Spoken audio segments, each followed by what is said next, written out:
everyone. Welcome to Media Matters 2020, a web talk series on media and communication during COVID-19, organized by the Department of Mass Communication and the Department of Journalism at St. Xavier's College. This is the fifth in the web series that we've been conducted, where we have been speaking to experts on the ways in which their industries are changing and evolving during this global health crisis. Today, we're looking at the digital room it transmit amidst the pandemic. If student journalism, you will know that the newsroom is when the news coming in is corrected, fact-checked, and prioritized, goes up to readers or the viewers. In order to do this efficiently, the newsroom has to work like a well-oiled machine, where those on the desk and the reporters in the field constantly coordinate and communicate with each other. When those in the newsroom were of course, that was an easier prospect. Today, people are working remotely, and that's just one of the challenges that this industry faces. Tell us more about the changing dynamics in the newsroom. Our guest today is the alumnus of the Department of Mass Communication, and he's currently editor of the Indian Express Delhi. Everyone, welcome, Aaron.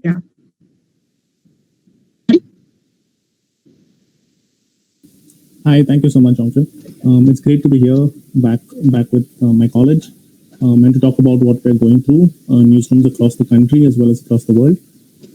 I'll start off with a little bit of what I do and my career.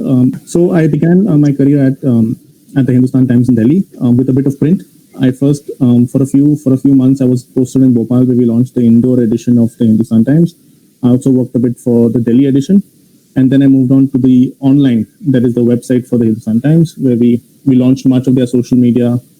We started doing video, we started doing a bit of podcasts. So it began there. From the Hindustan Times, I moved to Network 18 in Bombay, where I worked at First Post. It was for almost 3 years that I was there.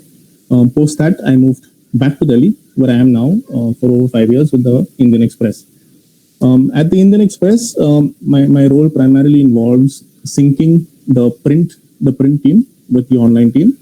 So this includes coordination with a lot of our reporters and correspondents, as well as bureaus across the country. I was in front of the door and talk to them. We've been engaging with them for 10 years to get the story out, right? So that's part, that's as well as desk operations. That is your real-time breaking news that keeps happening through the day. Great, Ritika. It's great to see that you read Explained. So that's primarily what I do. So I'll start my presentation. It's just a couple of slides. I don't want to bore you with a lot of slides. I'm hoping I'm audible to everyone. I've called it random media. So primarily, yes, most of you would see the site is a site of an empty newsroom. In India, across the world, people have now started working from home. Therefore, the site of an empty newsroom. You would never see this at the Indian Express or any other newsroom across the country. This was probably taken at about 3 o'clock in the afternoon. This is when digital always, for us at least, digital is running 24/7. The print side starts coming in by around 2:30. So you would have otherwise seen a very well-occupied newsroom, but this is an empty newsroom. So I'll start with the challenges. I've listed them down. I've thought of breaking them up into into a hierarchy of sorts. It might not be of great importance to, in the same importance order to everyone, but I think primarily for a newsroom, it would be in this order. Right? The first challenge any newsroom faces is reporting the news. And the biggest challenge that the pandemic has caused is the inability of a reporter to step out and report the news. Right? So this is the primary, as opposed to being an armchair reporter, this is the primary role of any reporter, is to get out, get onto the ground and get facts. Right? To cover a news item, go there, be in the spot, speak to multiple people, witness the incident if at all, be present there. Right? This is also true of attending a press conference. When for example, in the COVID era, if you had to attend a press conference of the Ministry of Health, it will have always been an option to be at the press conference where you can ask the concerned officials questions, which you now have to do over a Zoom call or over a media broadcast like this, where maybe each and every one would not get the opportunity as you would have being present at the venue. Right? So the inability or the challenge to go on the field, I think, is the primary challenge that every newsroom faces. The second concern, I think, or the second challenge rather, is the importance of the newsroom. This is very important for a reporter who I said who can no longer go out, or rather when a reporter could go out, he could come back to the newsroom and he could talk about it. He'd talk about a story or her story. They could share the points they've got of the story. They could have a discussion with the editor. They could have a discussion with the bureau chief, with even a colleague over chai, and talk about how the story is shaping up, what should be the highlight of the story, maybe get a new angle to the story. So all of that is not happening anymore. It is happening over a phone call. It's happening over maybe a Zoom call. But the importance of the newsroom, the access you get, right? You can probably just pull a couple of chairs and chat about a story, which you can no longer do as easily as you would have in a newsroom, right? You don't get new angles. I mean, you do get, of course. I don't want to sound like it's not happening. Of course, it is happening, but it's not happening at the same level that it would have happened in the newsroom. The third thing, also very important, is publishing and distribution. Right. The difficulty here now is everyone is working from home. Your production in the sense of making your page, designing the layout or print, or if it is online, then filing a story real time, getting the right pictures. All of that is disrupted because it becomes much more difficult to do it from home, as opposed to having access to research material, having access to the best photo libraries, having access to fairly decent internet speeds across most newsrooms at least. That poses a difficulty. The other difficulty, it also causes distribution. Now, it just reminds me of a tweet I saw from the Goan. I don't quite remember if it was, I think it was just when lockdown started, if I'm not wrong. So the Goan put out a tweet, I think saying, please choose whether, I think they put out a tweet with a poll, right? Twitter has this poll option, where they said, please tell us, if someone from the Goan is here, they'll probably know. Please tell us if you would like to see our news items on Twitter as clippings, or you want us to share the links to the story. And that was very interesting. And I would think, being in the digital space, of course, my bias lies in someone opening a link as opposed to seeing a clipping, because I would want that page view. A lot of the readers said we want the clippings. So that was, I thought it was very interesting, because people would, despite not getting the newspaper, people still want the feeling of a newspaper, which I think is relevant across, at least in India, newsprint is still growing, right? As opposed to other Western countries where you're seeing a fall in newspaper circulation. In India, we are still a growing medium. So that feeling, that want of a newspaper still exists. And I still felt, I felt the same when the beginning of lockdown started. A lot of newspapers stopped distributing, including our newspaper. We faced difficulties. We didn't stop printing it. We were still printing our newspapers and it was going out. But the problem was in distributing. When newspaper vendors would say, you know what, there's a chance of us contracting the virus, so we don't want to give out the newspaper. And also people were unwilling to take the newspaper. I'm sure you've seen this viral video of someone ironing a newspaper in Kerala, which was part of the fear, right? So I'll just show you one. This is one of the tweets that he put out. Because up until then we had a paywall for IE, because we said people's newspaper. We don't want people missing out to news, and we believe that that is very essential. So we kept our e-paper free for a couple of months. We also started distributing our PDFs, much like every other newspaper, through WhatsApp, through Telegram, where we have a strong presence now, through a lot of distribution methods. So that happened. So you can see this is one of the things we put out. This was on 25th of March, just a couple of days after the lockdown was announced, which went on for a couple of months, right? So that are the distribution challenges that we still continue to face. Of course, with this unlockdown now, it's becoming easier, but the challenge remains. The other issue is your day-to-day challenges, right? So you have smaller challenges like internet speeds. As this happened, all of a sudden, people were just suddenly asked to work from home. A lot of people didn't have a broadband connection. Not everyone, a starting journalist is not paid as much to afford a good broadband connection. You have VPN issues. You have laptop issues. Not everyone has some organizations make you work via VPN, which slows down your computer, it slows down your internet connection, and not everyone has a high-end laptop to work with. You also have minor issues. One day someone will say, I've dropped water or coffee on my keyboard, I cannot work. So these are challenges which are human and which are going to happen. So these challenges they exist, and they're obviously going to be there. You also have coordination issues, right? For a digital desk, which I'm part of, and I'm sure many newsrooms across the country face it, is the challenge of coordinating, right? People struggle. In a newsroom, it is very easy to talk to each other, to run up to a different desk. Like you'll have an entertainment desk, you'll have a sports desk, you'll have a technology desk. So it's easy to just walk up and say, hey, are you doing the story or should we do it? So do you want to take it on the homepage? Is it important for enough to showcase? So stuff like that, those conversations now happen over a call or over chat, right? And it also results in a little, which is natural, it results in an overlap of work. Couple of people will be doing the same thing by mistake. There's lack of coordination, which is bound to happen. So those are the minor challenges that we face. I showed you this.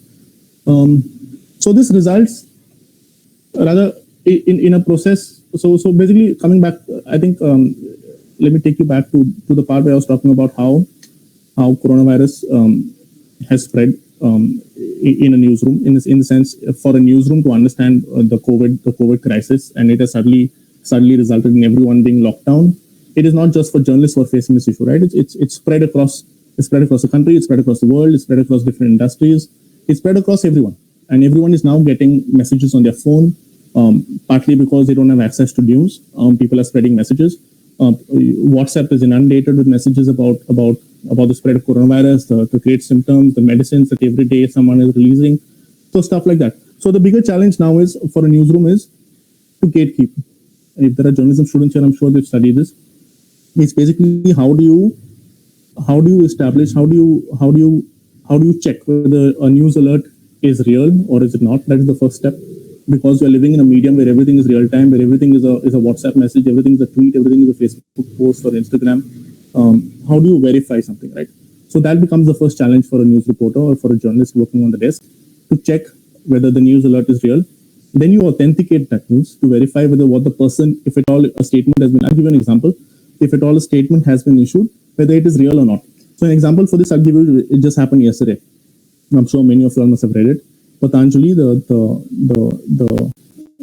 FMCG group run by Baba Ramdev, they issued a press release. I think they also had a small press conference yesterday saying that they have come out with a medicine for coronavirus. Right, this medicine is 100% results. They've tested it on people, and it's great. It's real. They're releasing an app where you can buy the medicine. You can order from Monday, etc., etc. They issued a press release. It was carried by various news organizations. Later in the evening, the government issued a statement saying, "Hey, hold on. We have not checked your medicine. We don't know what you're talking about. You have never even shared the details with us. You don't have a clearance by the required agency of the government. That is, it would ideally be the ICMR or whatever drug regulation controls we have. We don't know what goes into your medicine. We don't know who you've tried your medicine on and who has given you authority to try it on those people. So please share all those details with us. We will verify your claims, and until then, please don't publicize your medicine." Right? So that happened. So it is important. So, but the damage was already done, right? Because a lot of news organizations put it out. A lot of news organizations said, you know what, Patanjali has launched a medicine, and that spreads, right? It spreads like wildfire because it will start trending. And I'm sure there are memes. I mean, in this case, of course, people immediately shot back, saying, please let us clarify it. Let the government come out and say it, or let a proper organization come out and say that you have found a drug. So that happened. But in any other case, it would just be a message that spreads like wildfire. People run to the pharmacy store, buy a drug, come back, try it out. So obviously, so that is something that is very important, where you verify a news alert. If you have to do the story in Patanjali, you would then put a caveat saying, hey, you know what, Patanjali claims it has launched a drug, but it is important for you to know that the WHO has in the past issued a very, very strong statement saying alternate medicine is a challenge and there is no verification that it helps in coronavirus. Also, the government has not yet approved the drug. We don't know who the trial has been conducted on. So be cautious about it before you, if at all you plan on buying the drug. This also leads me to another part, like I was telling you earlier, about the explained section that we have at the Indian Express. It is very important for a reader to go beyond the headlines, right? What does it mean when you say Donald Trump has tweeted on the HCQ drug that he's consuming the HCQ drug, right? You have that happens on one day. The next day, the WHO warns saying, hey, you know what, be cautious about it. We don't know if it is good or bad. In a couple of weeks, you hear that trials have begun for the drug. And then a couple of days ago, they say trials are halted, right? So readers confused. Is the drug good? Is the drug not good? Should I trust it if the president of the United States, the most powerful person in the world, is taking the drug, but the WHO saying, hey, hold on, it's not good? Then why have trials started for the drug if it's not good? So it obviously leaves the reader confused. So if at all you read the explained page or you read an explained story, what we do is we break down the story into pros and cons. We do often do it as a quick Q&A format where we answer the most frequently asked questions about something. To explain it, we go back a little bit, talk about the history, talk about the basics, what it is the drug, where is the drug being used. So a reader is exposed to it in one, has all of the information in one URL or in one article page, where they can read all of it and understand and grasp it, and then decide, right? So there's no opinion. It's minus the opinion. It's minus the bias. It's minus anything else. It's just very, very factual, to the point. What you need to know, what you should be aware of, the history, all of that. Right. Another example for an explained would be, let me just show you one of the GIFs that we have done. Right. So why are asymptomatic cases of COVID-19 important? How does the rapid antigen test work? Where is it going to be used? How close are we to a vaccine? What is the process of finding a vaccine? Everyone says it will take years. What does it mean? We had a doctor come out and explain to us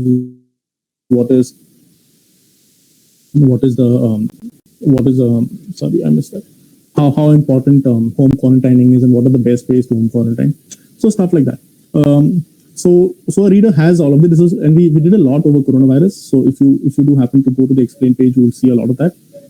Another example for explain would be the India-China crisis, the border crisis that we are facing right now. Right? What is the LAC? How is it different from the LOC? The LOC is a defined line. Is the LAC a defined line? Or, has it been moving up and down inches and kilometers through the years, right? Also stuff like, why does India claim it owns the Galwan Valley? Does it indeed own the Galwan Valley? Right? Who has been, sorry. So stuff like that. Yeah, so much of that is answered in the explain section. I encourage you to go and read it. We're also living in unprecedented times, right?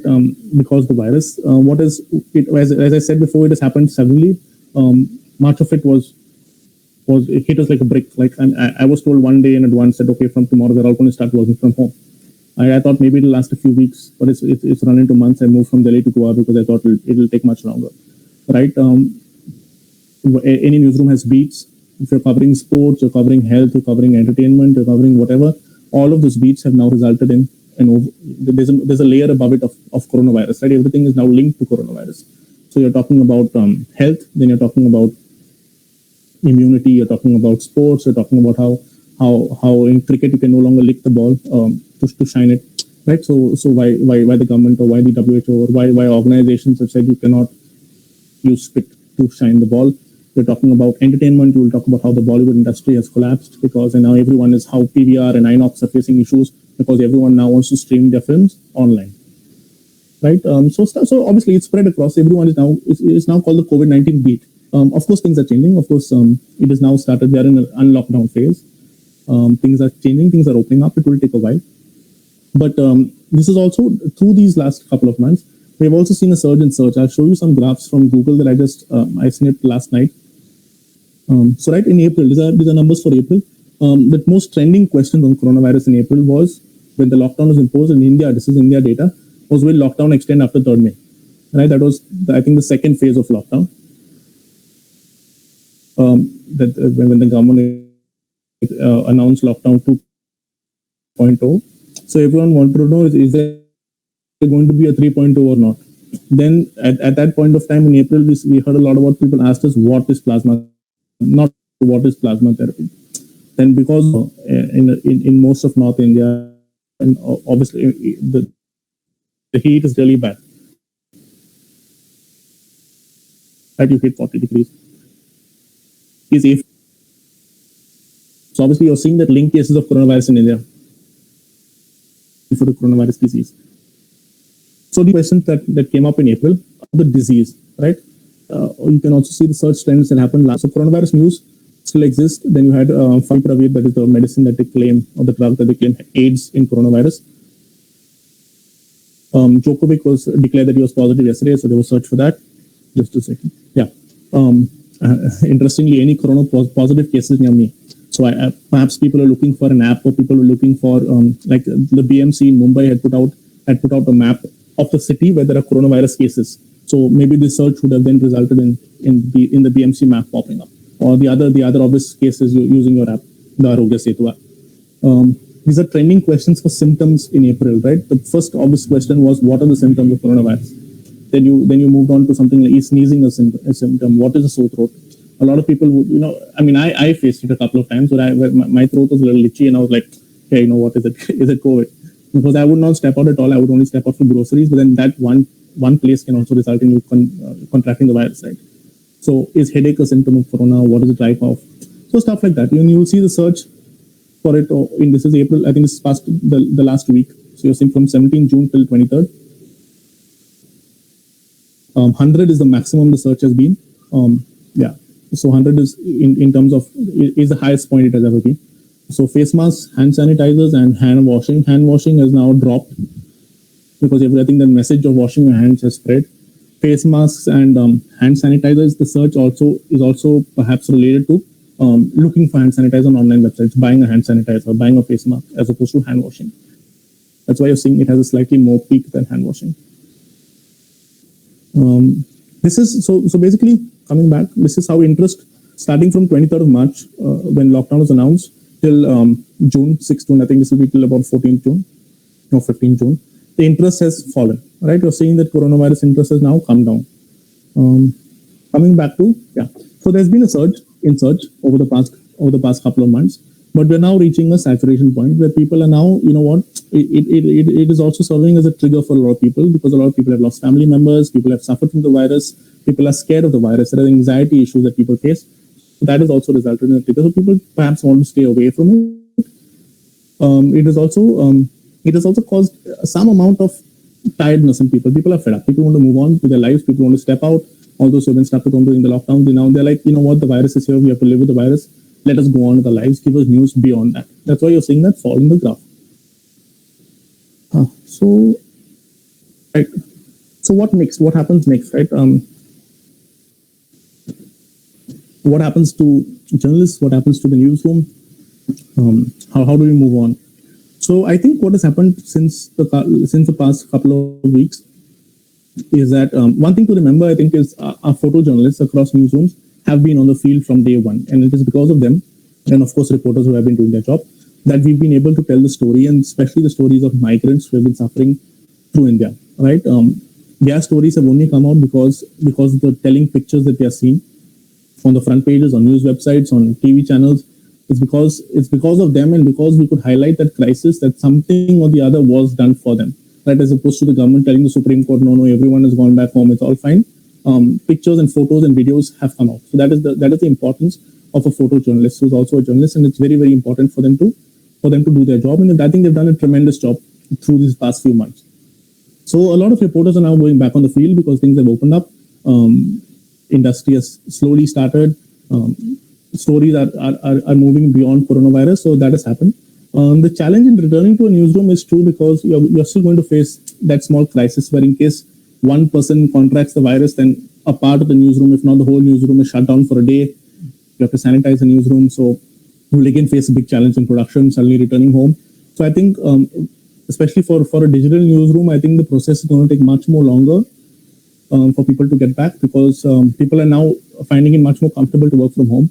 You've gotten used to it. You've improved your internet speed, perhaps. You've worked out how to use a laptop better. You're adjusting to it, right? And since you've been adjusting for the past couple of months, I think it's an easier option to go on working from home if operations are not affected to a large extent, as opposed to returning to a newsroom. And a lot of people who work in digital newsrooms like myself have moved home also, and that is true because no one wants to live away, alone or perhaps with flatmates in a place where you're not familiar with, especially when there's a huge health crisis, and especially desk operations. If you have the opportunity, a lot of people want to move back home. The other issue that you still continue to face are government regulations, which are fair enough because you are going through a pandemic and you're going through a crisis. So you will obviously have restrictions in the strength of your office. You will have restrictions in terms of transportation. Some state governments will say, our border is sealed today. We still want to do a lockdown. Like Bangalore has been pushing for a lockdown. Chennai currently has a lockdown. So stuff like that continues. That will happen. You will also have, like the Delhi Metro, for example, is not yet opened. A lot of buses, a lot of trains in Bombay, the local trains in Bombay are restricted to just essential workers. So those are still issues that you are going to face, and obviously it will take time to ease. So I think if we are assuming that we've not yet, perhaps it's true. The government and research organizations say we have not hit a peak, and our peak is only going to come sometime in July or August. So, well, I mean, it could then take a couple of months from there for things to ease. So I think before the end of the year, I don't see newsrooms returning to their full strength. Right? Yes. This is basically just to do a small little plug. These are the Indian Express newsletters. If you ever want to subscribe to the Indian Express newsletters, we have a bunch of them. You can just log on to indianexpress.com/newsletters. For those who have not checked out our explained page, you can log on to indianexpress.com/explained. It's a section page with a listing of all our explained stories. Yes. I'm open to taking questions. If anyone has any questions at this point. Those of you who have any questions, you can please put it in the chat box on the right. Aaron, I have a few questions for you. Sure. Yeah. So you spoke about gatekeeping, and this is one thing which, through our classes, we try to talk about, even verification of facts. That is something that's very important before any news goes out there. Yeah. And you also mentioned how earlier, it was difficult because a lot of reporters were not going out there. Even though, we got a lot of stories about the migrants because it was something that was very visible and it was the biggest story at that time. But how difficult is it for those in the newsroom to kind of authenticate or verify any information coming in when the journalists or the reporters are not going out there as often as normal? Yeah, so it is a difficult challenge because a lot of the stuff now has been happening over phone calls. So here is where your reliance on sources is very, very important, and it depends on what your relationship with your sources is or has been over the past years if you've been in the industry for long. So I think that trust is important, and that is the trust that the reporter builds in a reporting resource over the past months through previous content. More than that, I think. At this point of time, except for an exclusive story, you would have seen a lot of coordination, as it happens through other times as well, between reporters of various organizations, because everyone wants to help each other. There is always that strength that journalists have, despite being from different organizations. They will always reach out and help each other. So I think a lot of people rely on that also, if at all. Apart from exclusive stories, which everyone wants. So yeah, I think. It has been primarily that. It has also been stringers from different places who are helping you coordinate the story. Someone on the ground that can perhaps help you get a double verification, double confirmation of a story. What about, the issues that one faces when the sources are very few in number? For instance, when we're looking at what is actually happening in care centers or the number of the medical facilities available, in those times, we're only having the government to look at, and there are no other sources that we could get information from. How challenging is it then to be able to authenticate and verify the information provided is true? Correct. So yeah, a lot of issues have happened with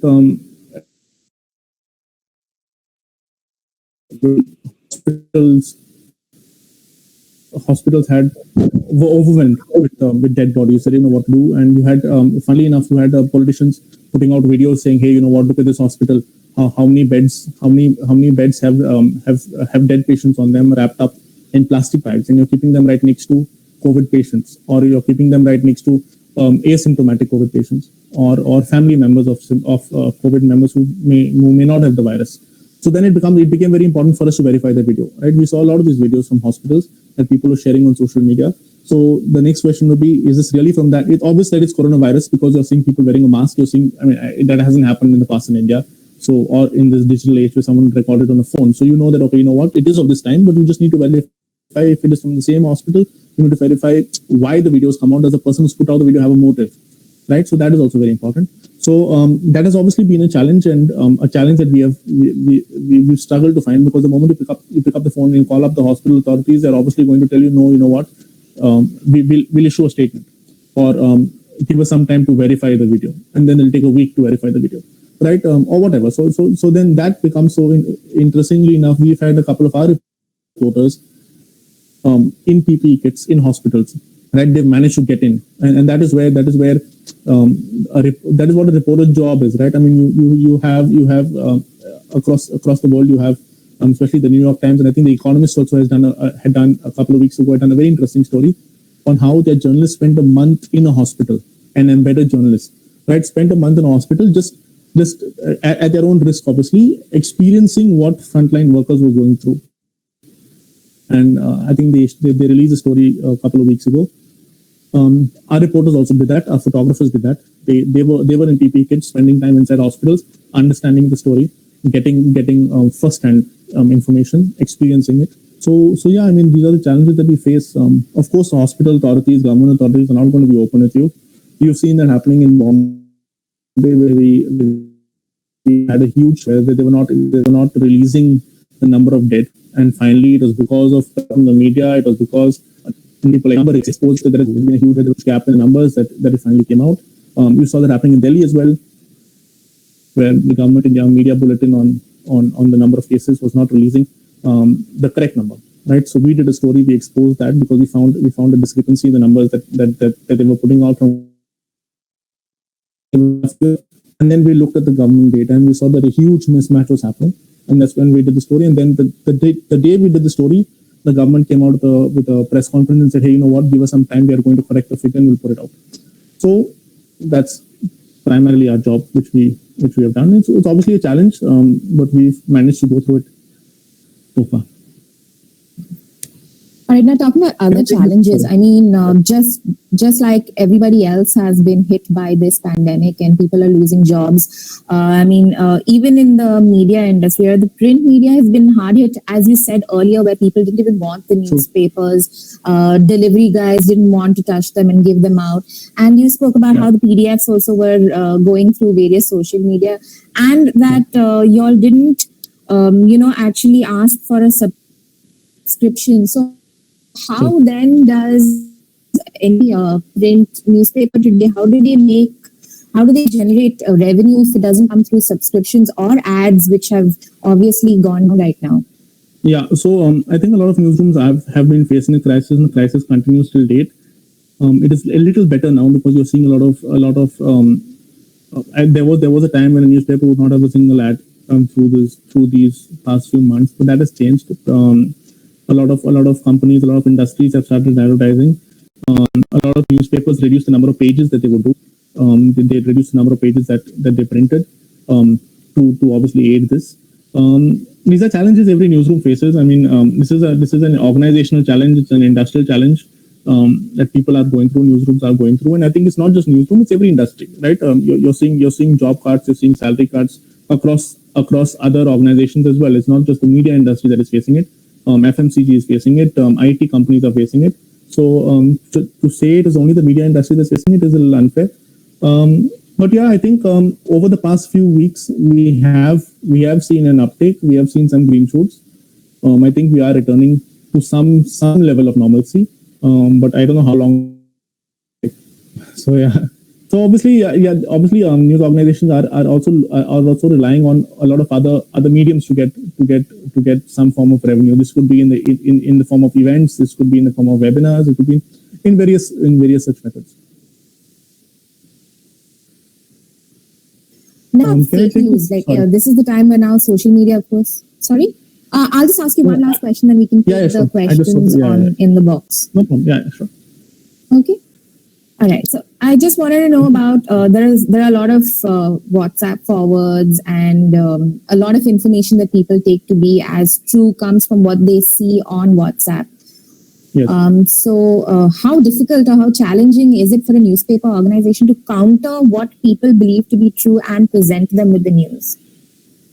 It is very difficult because the problem with apps like WhatsApp and Telegram and a couple of others are you can no longer trace the source of a message. You can no longer trace how fast a message is spreading because that data is not available. It's not available to WhatsApp. It's not available to a reader. It's not available to someone who's using the app. Right? WhatsApp and other apps have obviously taken steps to contain the spread of such messages. So if you see, you no longer can forward a message. Earlier it used to be to 5 people. Now if a message has already been spread a lot, you can only send it to one more person. Right? You also have the option of reporting a news item from WhatsApp. So you have an option where you can report and you can or you can search for it online to see if actually what is happening is true or not. So stuff like that has happened on the app. For a journalist, it becomes very difficult because you obviously don't have access to everything that is being spread. Whatever you come across, whatever you see that is presenting, you have organizations like Alt News that is doing a great in containing fake news, in the spread of fake news. Much of it is happening on Twitter and Facebook. Screenshots of tweets that have been manipulated, and they change those. So you have people putting it out and saying, hey, you know what, this tweet is manipulated. You have organizations who are doing it, like Twitter has done it. When Trump recently tweeted a video that was manipulated of two kids running on the street, Twitter very clearly put out that this is a manipulated video, right? Facebook has eventually stepped up and said one of Trump's posts posed a problem. Twitter has done it a couple of times. News organizations also face this, but it becomes more challenging for a newsroom because obviously you don't have access to everything. You don't have access to everything that is being spread out. So I think the responsibility lies with everyone, primarily with organizations and with companies that hold such social media like Twitter and Facebook, to perhaps issue a warning for readers. So I think primarily that newsrooms can rely using various tools that I'll come to. I've kept a small link where it's a freely available link where everyone can just access the numerous amount of tools available for someone to fact check. This is for video, for tweets, to see if someone has changed their Twitter bio. So, stuff like that. A lot of tools that are freely available to journalists to use. I'll share that with you. So anyone, especially journalists in newsrooms, before jumping onto a tweet and assuming it has actually been tweeted by a genuine person, can fact check. Or a video, right? You're seeing a lot of videos today about India and China, about the fight at Ladakh, right? How true are these? A lot of videos that were shared recently were of a video of January 2018 that are being circulated now as what the fight that took place last week, which is not true. So these tools help you find that. It helps you. Most of you must have used the image, the reverse image search that TinEye and Google offers you. You also have these tools for YouTube where you can search through the specifics of a video and see if it is already present in a video that has been uploaded on YouTube in the past. So yeah, tools like these obviously aid a newsroom in countering fake news. Okay, you can take the questions from the chat box. I'll share that link so that everyone has it. It's here. This is a small gift for all those who are listening to me. It's called bit.ly/veriftools. Okay, it's not verify tools, it's VRIFTOOLS. So I've answered Belarus ma'am's question on fact checking. The print industry has been in competition with online platforms since rise of digital era. Would you be able to state your opinion whether newspapers will emerge stronger or weaker in terms of reaching the readers following the pandemic? Yeah, Shahil, I think the larger question is not whether one will emerge over the other. I think what is happening across newsrooms today is people are working together, right? Print and online, at least in my newsroom, and I know several other newsrooms, work together now because we believe that each one aids the other, right? I think that is very important. I don't think print and online are in any competition, and I don't think they should be in any competition. In India especially, print will exist for a long time. Print is not going away anywhere in India. It's only growing, especially in the regional medium. Print. There's a huge uptick for print. Digital too is growing. There's no doubt about it. You will see that there is there are organizations that come up, the flyby organizations that come up that claim to be doing online journalism.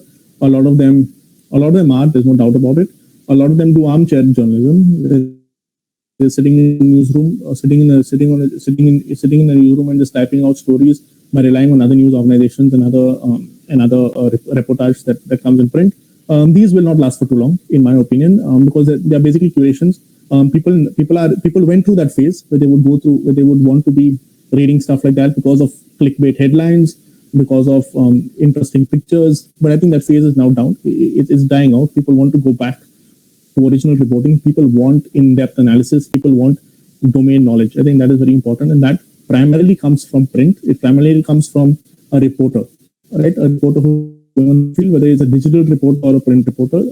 My organization, the digital part of us, also has a lot of reporters who are primarily reporting for digital, but their stories also go in print. So that is where the thing happens. I think very few organizations have so many digital reporters reporting for print as very of them have like our organization does. A lot of our digital reporters write for print as well. So that sync is happening, and it has to happen. I mean, there's no you can't run away from it. You have to coexist. Print journalists know that. Digital journalists know that. So yeah, I don't think there's a challenge. Digital is good. Everyone is moving to digital. Obviously, the mobile phone today is your world, right? You have everything on your mobile phone. People want news on their phone. That is not going to change, but that does not in any way mean that print is going to die. Okay.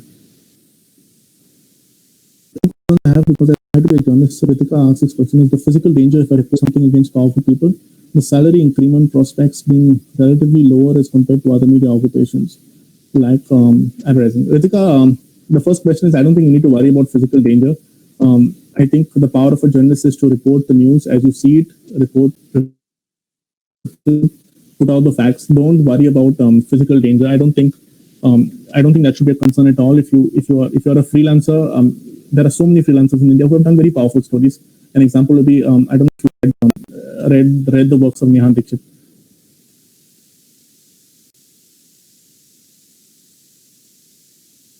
You cannot stop you. Organizations will back you for a story if you're and right reporting on facts. If you're anyone with a politician, it's a realist. Don't let stop you from just get right.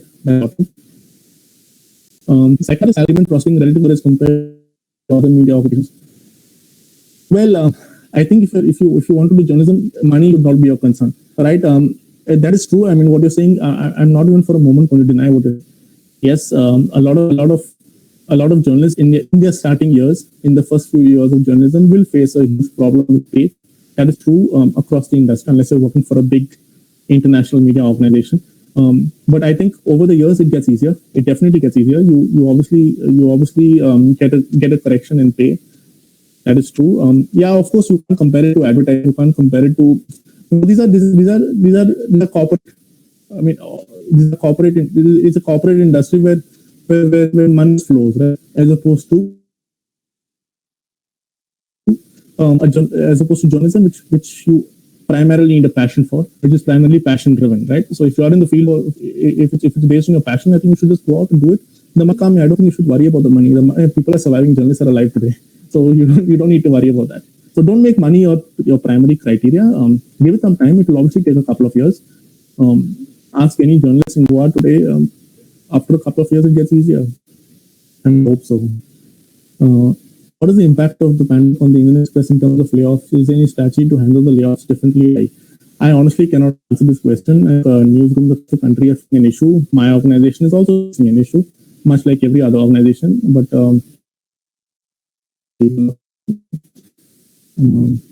Indian Express is known for its fearless reportage and content. If you tell me 5 points that other organizations need to take from IE.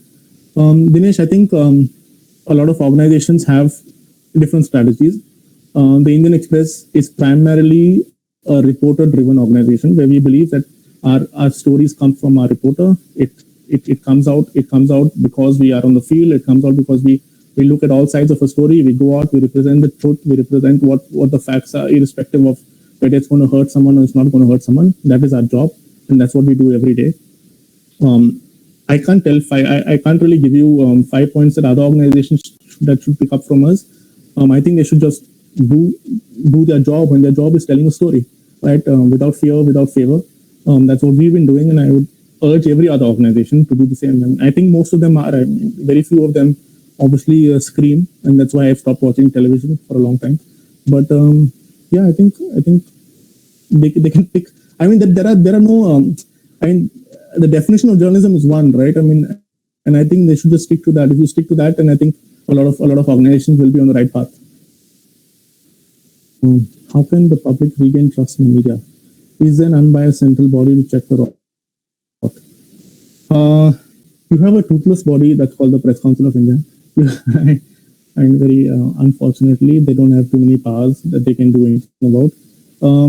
Yes, there has been a drop of trust in the media, and this is primarily because people now, and I mean, not all of it is untrue. A lot of people a lot of people rely on WhatsApp messages. A lot of people rely on Twitter. A lot of people rely on what is widely called citizen journalism, where someone goes out to the camera and reports something, and may not. I mean, I don't know if the person is well enough is trained well enough to present all facts. So, for example, I'd seen a video of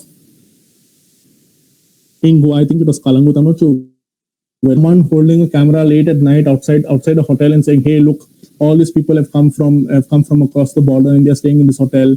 Why are they staying in this hotel? Who gave them permission?" Right? So someone put that video. I think it must have easily crossed a million views on Facebook. I saw it in a couple of groups of this man, and there were some from the village who were standing opposite the hotel protesting about it, saying that if they are coming and staying in this hotel, they're going to spread the virus. Right now, there was no one, and the person who did that video did not have any clarity on whether the people staying there were COVID positive or not, which is very, very unlikely, because if they were COVID positive, they would have been in a hospital. That person did not bother finding out if that was a government authorized hotel where people were allowed to stay. Then if they were, then the people protesting had no business protesting, unless of course they had an issue with them, and then rather had no business protesting outside the hotel to the people staying there. They should have taken their representation to the government, right? Protest of course by all means is welcome, but so there was an issue there where they were not being clear about what they knew and what they did not know, and obviously they were free to make the video. No one is saying no. But the point is, when people start believing this, right, and then what happens is when a news story is done, you tend to diss the news story by saying, "Hey, you know what, this is fake. You're not giving us the true story. You're not telling us the real facts," which may not always be true. But yeah, so that is a challenge that we faced. I think that was a phase that everyone went through. We're going back to a phase where we are now beginning to rely. I mean, New York Times faced this huge issue when Trump came to power, right? Trump would diss the New York Times, Trump would diss CNN as being fake news. But interesting enough, over the past few years, New York Times has seen a surge in subscriptions. A lot of people want to buy the New York Times because they've now come to believe that, hey, you know what, we need to go back to this original ground reporting to believe what is actually happening, right? So while there was a huge spread by the president of the United States saying New York Times is fake news, CNN is fake news, you've seen people coming back to the New York Times because they want to get the news, and there is no other place than a news organization. I mean, of course, you're free to look at videos and pictures and ground reporting by other people, but then eventually you would want a reputed news organization that does ground journalism to come back and give you that story. So yeah, I mean, obviously there is some level of pessimism. There isn't yet an unbiased central body to check the rot. I think that is because there are two parts to it, right? One part is where you want to believe that you need some organization to control what is going out, what is not going out. At the same time, you want to believe that the media, or you want that the media in this country, like any other country, should be free. It should be an organization that every newsroom organization should stick to their own ethics, should stick to what they should do and what they should not do, as opposed to being governed by a set of rules, right? So because that eventually ends up infringing upon the freedom of the press, which is something that every news organization should believe in, should have, every journalist should have. So yeah, that I think it is that clash that has resulted in there not being a body of sorts, because you have the Editors Guild of India that represents the voice of the media and stands up for journalists and organizations when there is an issue, but it doesn't have any penal action that it can take. Same with the Council of India. It is merely a Council of India. It is a toothless body. I hope that answers your question. Amid all the negativity and constant body killings, many people choose to completely stay away from all news. How could online reporting sites encourage more readers to browse their articles? Yeah, I think the pandemic has also caused a lot of negativity, if I may use that word, among readers, among people who want the news. Therefore, they choose it. It also causes a lot of anxiety among people. People don't want to be reading about it. People with mental health issues want to stay away from it, and it causes a lot of mental health issues in people. People are stressed about going out. People with parents at home don't want them to contract the virus. With grandparents at home, people with young children at home. So yeah, people with comorbidities don't want to get the virus. So they constantly read. They want to know. They want information real time. And you also have a set of people who don't want to read the news anymore. They want to stay away from it. it is a challenge for digital. It really as opposed to print, what digital allows you is it allows you the space to have a lot of stuff, right? It allows you to give a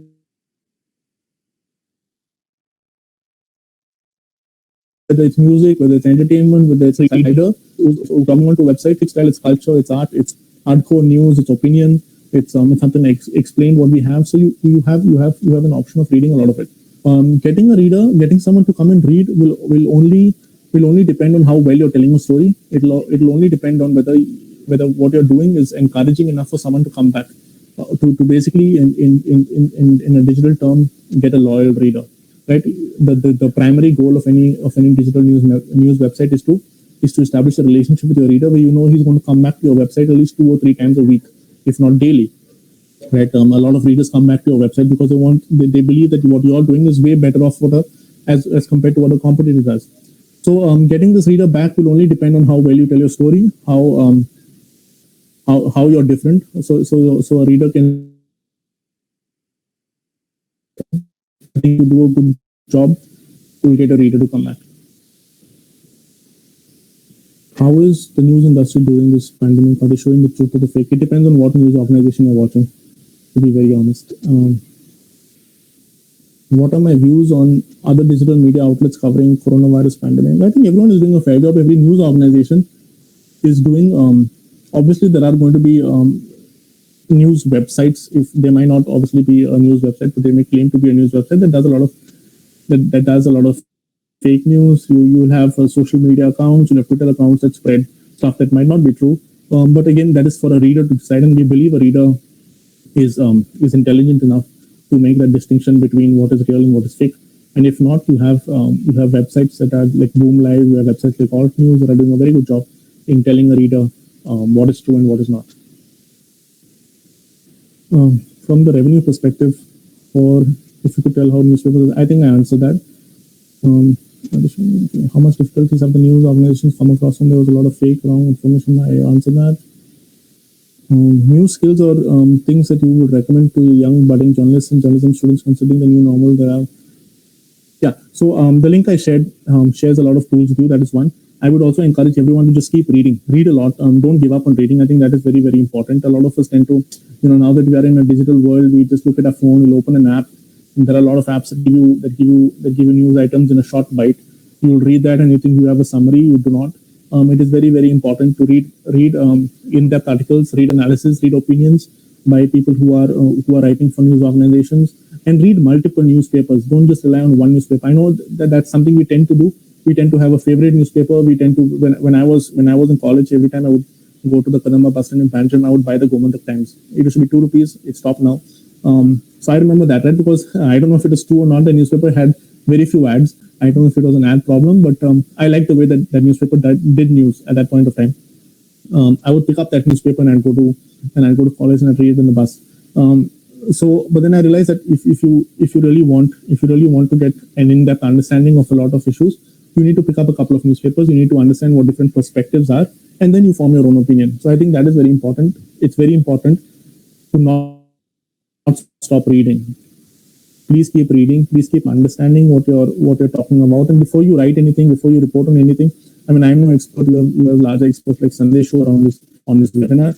But I think what is very important is to understand what you're writing. And if you don't understand something, it is always, please feel free to say that you don't understand something. Tell your editor you don't understand. Tell your editor you want to research more. Tell your editor you want to first study the issue and then write about it. That is very important. Don't write something you don't know.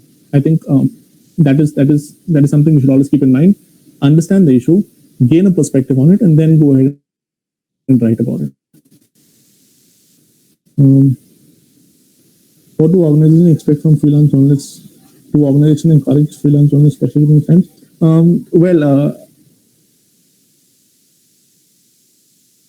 I think if it comes to money, there is obviously an issue. I think newsrooms are going through a tough time right now, so I don't know how many of them will be open to freelancing, but a lot of organizations still are. I know that there are. There are a lot of freelance journalists who are helping other freelance journalists understand how to go about it. One of them is someone from APSA who works in Bombay. She's called Joanna. She's on Twitter. I don't know if many of you follow her, but she's put out a list of news organizations. She in fact has a newsletter that you can subscribe to. I think it's a very minimal fee that helps her.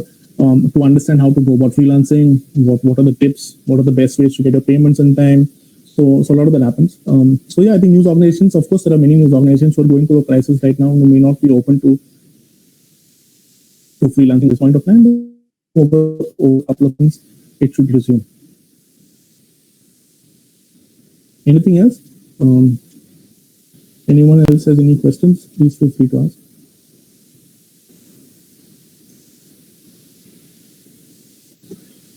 Okay, I think that's all the questions that our participants have today. Great. Thank you so much, Aaron, for giving us your time. I mean, 1 hour in the